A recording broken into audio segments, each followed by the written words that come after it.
The lord. ఈరోజు దేవుడు మనకిచ్చినటువంటి వాగ్దానం ఏంటంటే, కీర్తనల గ్రంథము 81వ కీర్తన 10వ వచనం, నీ నోరు బాగుగా తెరువము, నేను దాన్ని నింపెదను. ఆమెన్.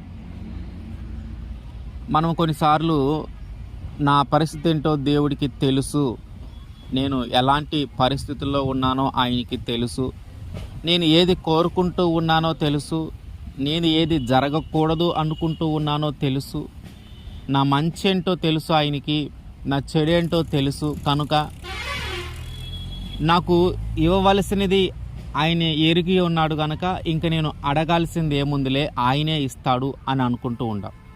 అంటే మనకి కావాల్సింది ఆయనకి తెలుసు, మనం ఆశపడుతూ ఉన్నది ఆయనకి తెలుసు, ఇది జరిగితే బాగుండు అని మనము ఆశపడుతూ ఉన్నది ఆయనకి తెలుసు కనుక ఇక మళ్ళీ మనం ప్రత్యేకంగా అడిగేది ఏముంది, ఆయనే తగిన సమయాన్ని చూసుకొని మనకి ఇస్తాడులే అని మనం అనుకుంటూ ఉన్నాం.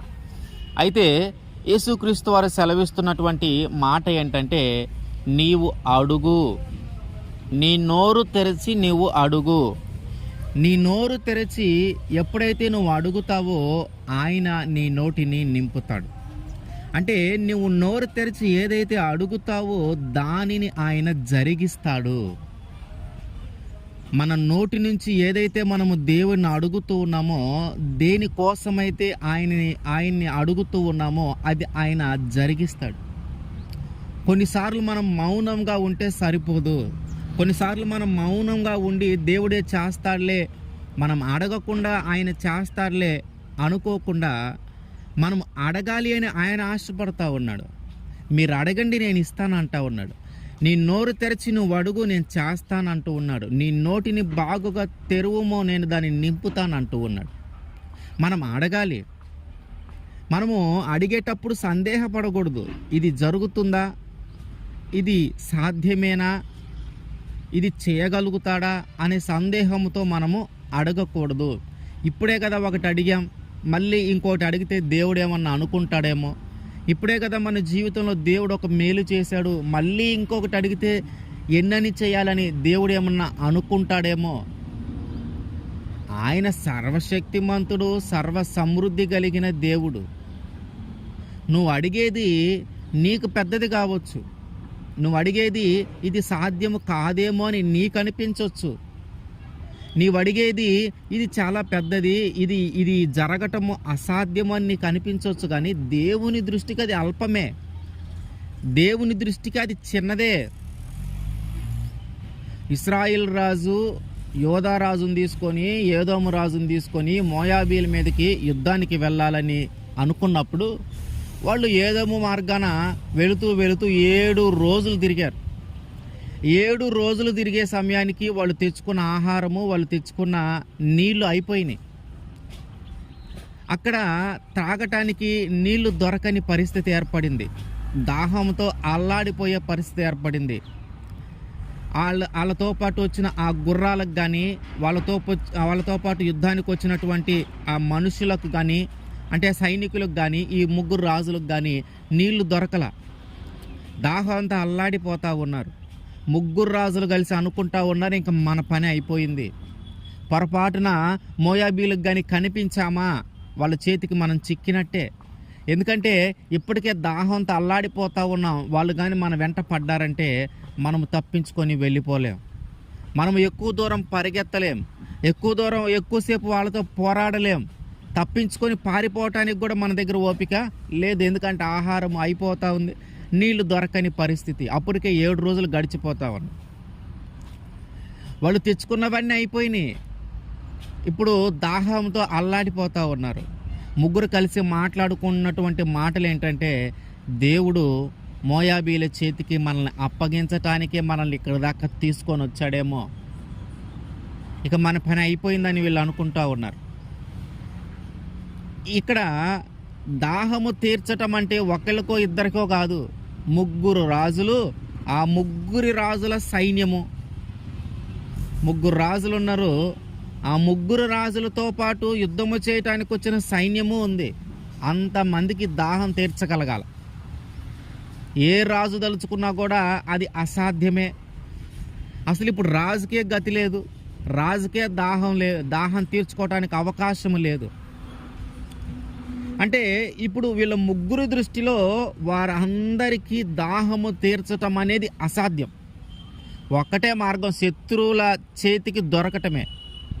వాళ్ళు దయతలిచి వీళ్ళని బ్రతికించాలని దాహానికి నీళ్ళు ఇస్తే వాళ్ళు బ్రతుకుతారు.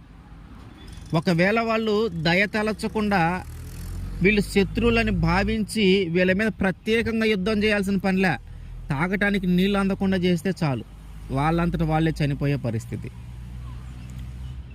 ముగ్గురు రాజులు తలుచుకున్నా కూడా జరగదు, అది అసాధ్యమో, ఇది సాధ్యపడదు అనుకున్న పరిస్థితుల్లో ఉన్నారు వాళ్ళు. ఇట్లా జరుగుతున్నటువంటి సమయంలో దేవుడు ఎందుకు మనల్ని అప్పగించాడు, వీళ్ళకి అప్పగించదలుచుకున్నాడు, అసలు మన పరిస్థితి ఏంటి, మనం బయటికి రాగలుగుతామా లేదా, మోయాబీల కంట పడకుండా ఉంటామా లేదా, తాగటానికి దాహం తీర్చుకోవటానికి నీళ్లు దొరుకుతాయా లేదా, అసలు ఏం జరగబోతా ఉంది అని తెలుసుకోవటానికి ప్రవక్త ఎవరైనా ఉన్నారా అని ఎతుకుతూ ఉన్నారు. అంటే ఈ పరిస్థితి నుంచి మనం బయటకు వస్తామా లేదా, ఇది ఈ పరిస్థితులు మన ముగ్గురు రాజులమైనా సరే దీన్ని పరిష్కరించలేము, మనకి ఇది అసాధ్యము, మరి ఏం జరగబోతా ఉంది, ఏం చెయ్యాలి, ఎట్లా ఈ పరిస్థితి నుంచి ఎలా బయటపడాలి, దీని నుంచి బయటపడటానికి దేవుడు మనకి ఏదైనా మార్గం ఏర్పాటు చేసి ఉన్నాడా, లేకపోతే వీళ్ళకి అప్పగించడానికి ఇక్కడ దాకా తీసుకొని వచ్చాడా, శత్రువులను అప్పగించడానికి ఇక్కడ దాకా తీసుకొని వచ్చాడా, లేదా ఇక్కడి నుంచి తప్పించుకునే మార్గం ఏదైనా ఉందా, దాహము తీరగలిగే అవకాశం ఏదైనా ఉందా, తాగటానికి నీళ్లు దొరికే అవకాశం ఏదైనా ఉందా అని ముగ్గురు రాజులు ఎదురు చూస్తూ ప్రవక్త కోసం ఎదురు చూస్తూ ఉన్నారు. అప్పుడు ఎలీషా గారు ఉన్నటువంటి కాలము, ఆ ఎలీషా గారు ఉన్నారని తెలుసుకొని ఆయన పిలవటానికి వెళ్ళారు. ఆయన పిలిస్తే ఇశ్రాయేల్ రాజును చూసి వాళ్ళ పూర్వీకులు అంటే వాళ్ళ తండ్రులు దేవుణ్ణి ఆరాధించకుండా విగ్రహాల మీద ఆధారపడ్డారు. అందుకని ఆయన అంటూ ఉన్నాడు, నీ తండ్రులు ఏర్పాటు చేసుకున్న ప్రవక్తలు ఉన్నారు కదా, వాళ్ళ దగ్గరికి వెళ్ళాను. కానీ ఇశ్రాయేల్ రాజు అన్నాడు, అయ్యా మా పరిస్థితి చేయదాటిపోయింది, ఇప్పటికే 7 రోజులు బట్టి తిరుగుతూ ఉన్నాము, తెచ్చుకున్న ఆహారం అయిపోయింది, తెచ్చుకున్న నీళ్ళు అయిపోయినాయి, దాహంతో అల్లాడిపోతూ ఉన్నారు, సైన్యము చాలా ఉంది, ఈ సైన్యం మొత్తానికి తాగటానికి నీళ్ళు ఇచ్చే అవకాశమే మాకు లేదు, అసలు ఇదంతా ఏంటో మాకేం అర్థం కాలేదు, ఇప్పుడు వీళ్ళందరికి కానీ తాగటానికి నీళ్ళు ఏర్పాటు చేయకపోతే వీళ్ళందరూ ఖచ్చితంగా చనిపోతారు, ఏదో ఒకటి చేసి దేవుడితో మాట్లాడు, మా పరిస్థితి ఏంటో మాకు తెలియజేయమని చెప్తే ఆయన సంగీతం వాయిద్య ఒకరిని తీసుకొని రమ్మని ఈయన ప్రార్థన చేసినప్పుడు ఆయన మీదకి దేవుని ఆత్మ వచ్చి, ఆ సంగీతం వాయించేటటువంటి ఆ వ్యక్తి మీదకి దేవుని ఆత్మ వచ్చి దేవుడు మాట్లాడుతున్న మాట ఏంటంటే, ఆ సమయంలో ఇక్కడ మీరు లోయలో మీరు బావులు తవ్వించండి అంటా ఉన్నాడు.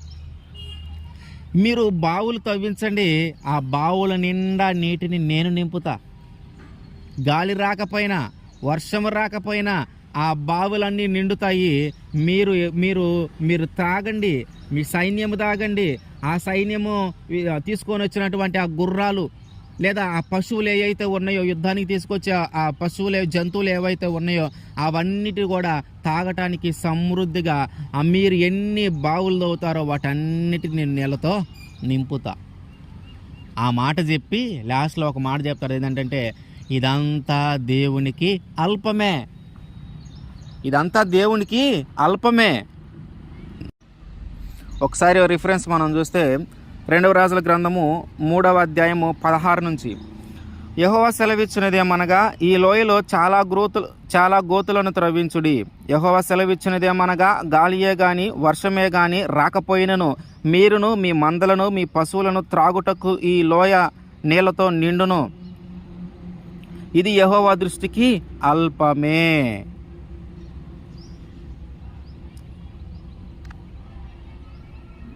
ఆ గోతులన్నిటినీ తవ్విస్తే ఎన్నైతే తవ్వుతారో వాటన్నిటిని నీళ్లతో నింపుతాను, అప్పుడు మీరు దాహం తీర్చుకోవచ్చు. అంత అయిపోయినాక ఇదంతా దేవుని దృష్టికి అల్పమే. ముగ్గురు రాజులు కలిసి చేయలేనిది, ముగ్గురు రాజులు కలిసి మాట్లాడుకొని ఇది మన వల్ల కాదు అనుకున్నది దేవుని దృష్టికి అల్పమైంది, దేవుని దృష్టికి చాలా ఈజీ అయింది, చాలా చాలా చులకనగా దాన్ని చేయగలుగుతూ ఉన్నాడు దేవుడు. చాలా ఈజీగా సులభంగా చేయగలుగుతూ ఉన్నాడు దేవుడు. కనుక మనం అడిగేటప్పుడు అనుమానంతో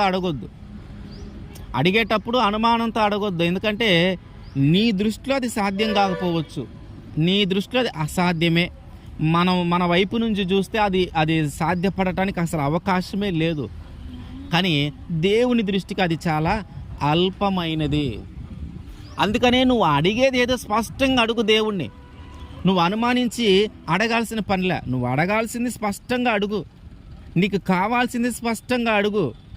నీకు దేని గురించి ఆశపడుతూ ఉన్నావో, ఏది కావాలని కోరుకుంటున్నావో స్పష్టంగా అడుగు దేవుణ్ణి. ఆయన ఖచ్చితంగా దానిని మనకి అనుగ్రహిస్తాడు. ఇశ్రాయేలుల రాజు అయినటువంటి యెహోయాషు సిరియనుల మీదకి యుద్ధానికి వెళ్ళవలసి వచ్చినప్పుడు, అప్పటికే ఎలీషా గారు మరణకరమైన పరిస్థితిలో ఉంటే ఆయన దగ్గరికి వెళ్ళి వేడుకుంటూ ఉన్నాడు, అయ్యా ఇశ్రాయేలీలకు రథములు రౌతులు నువ్వే ఏదో ఒకటి చేసి పరిస్థితి నుంచి విడిపించంటే, ఆయన కొన్ని బాణములు ఇచ్చిన తర్వాత ఆ తూర్పు వైపు కిటికీని తీసి దానిలో నుంచి వేయమని తర్వాత ఆయనకి బాణం ఇచ్చి, అంటే రాజుకి బాణం ఇచ్చి నేలను కొట్టమంటాడు. నేలను కొట్టమని చెప్పడానికి ముందు ఆయన చెప్పిన మాట ఏంటంటే, ఇది సిరియా వాళ్ళ నుంచి నిన్ను విడిపించగలిగిన బాణము, నిన్ను విడిపించే బాణం అని చెప్పి నేలకు కొట్టమంటే ఆయన 3 సార్లు నేలకు కొడతాడు. ఇప్పుడు సిరియా ఆ శత్రువుల నుంచి విడిపించే బాణం అని చెప్పినప్పుడు 3 సార్లు కాకపోతే ఎన్నిసార్లు అయినా, ఎంత ఎక్కువ సార్లు కొడితే అంతగా మనము శత్రువుని జయించాలి అనే ఆశ మనలో ఉన్నట్టు, అంటే అంత కోపము మనలో ఉన్నట్టు వారి మీద జయించాలి అని. కానీ ఈయన 3 సార్లు కొట్టాడు. అందువల్ల దైవజనుడు ఎలీషా గారు కోప్పడి, నువ్వు 3 సార్లు ఎందుకు కొట్టావు? అది సిరియనుల మీద జయించే బాణం అని చెప్పా కదా, 3 సార్లు ఎందుకు కొట్టావు? ఒక 7 సార్లు అయినా కొట్టుండాల్సింది కదా. ఎన్నిసార్లు కొడితే అన్నిసార్లు దేవుడికి విజయం ఇచ్చేవాడు.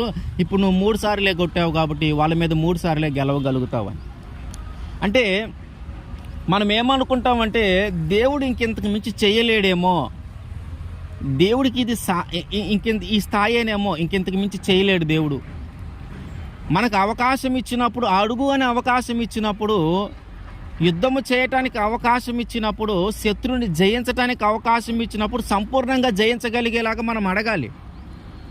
ఏదో కొద్దిపాటి ఆనందము, కొద్దిపాటి సంతోషం వచ్చేలాగా అడగటం కంటే సంపూర్ణమైన ఆనందము, సంపూర్ణమైన సంతోషం వచ్చేలాగా అడగాలి.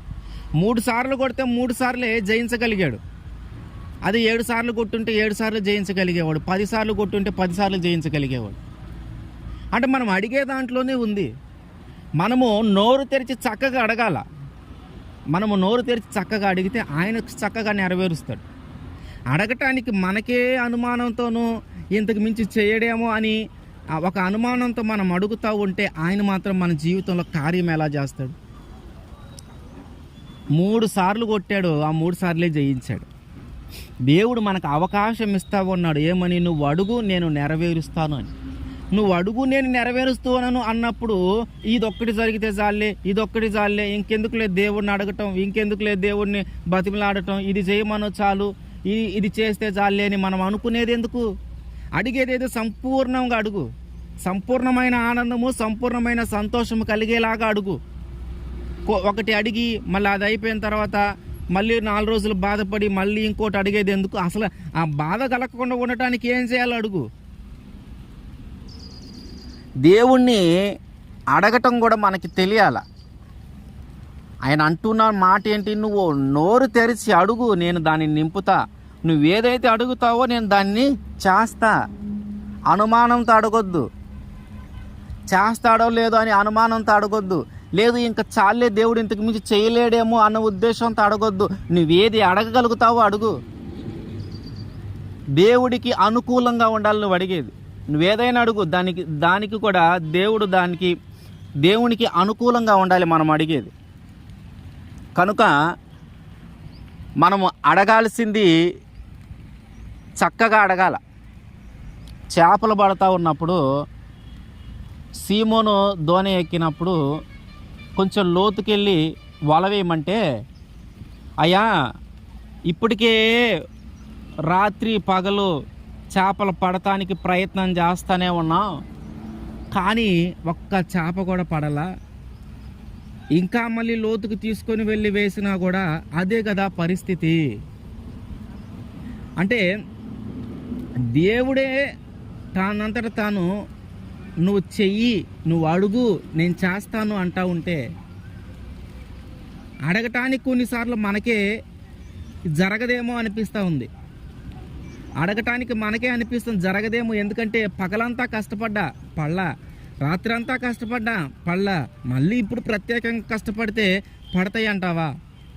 ఇప్పుడు మళ్ళీ ప్రత్యేకంగా కష్టపడితే ఉపయోగం ఏముంది? ఇప్పుడు దాకా కష్టపడ్డా ఏం జరగలా, మంచి ఏం జరగలా.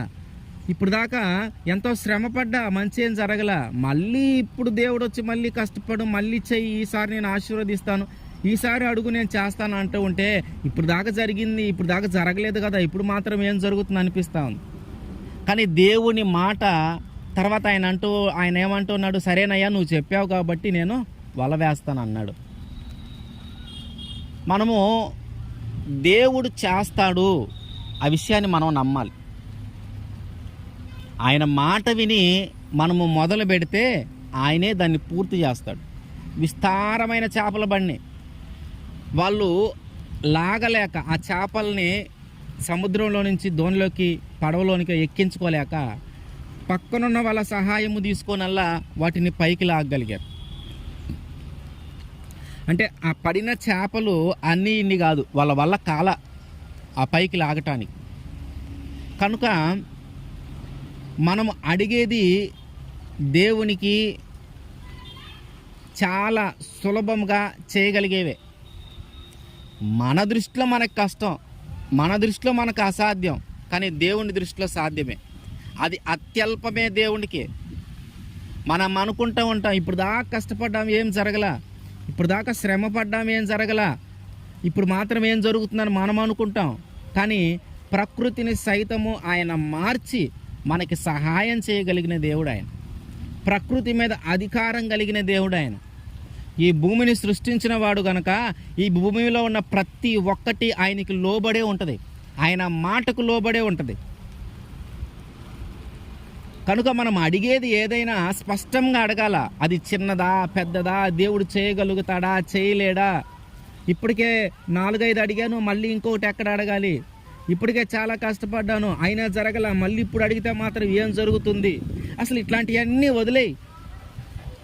ఆయన కోరుకుంటుంది ఒక్కటే, నువ్వు మౌనంగా ఉండకుండా నువ్వు అడుగు. నువ్వు ఏం అడగగలుగుతావో అది అడుగు. నీకు దేనివల్ల సంతోషం కలుగుతుందో దాన్ని అడుగు. నీ యొక్క సంతోషము పరిపూర్ణమయ్యేలాగా అడుగు. ఒకటి అడిగి అది జరిగినాక మళ్ళీ బాధపడటం, ఆ బాధ వచ్చిన తర్వాత మళ్ళీ ఇంకోటి అడగడం అట్లా కాదు. అసలు ఆ బాధ లేకుండా ఉండటానికి ఏం చేయాలో అడుగు. సంపూర్ణమైన ఆనందము, సంపూర్ణమైన సంతోషము కలిగేలాగా అడగాలి మనం. ఆయన అంటున్నటువంటి మాట ఏంటంటే, నువ్వు అడుగు నేను ఇస్తా, నీ నోరు బాగుగా తెరువు, నేను దాన్ని నింపుతాను. ఆమేన్.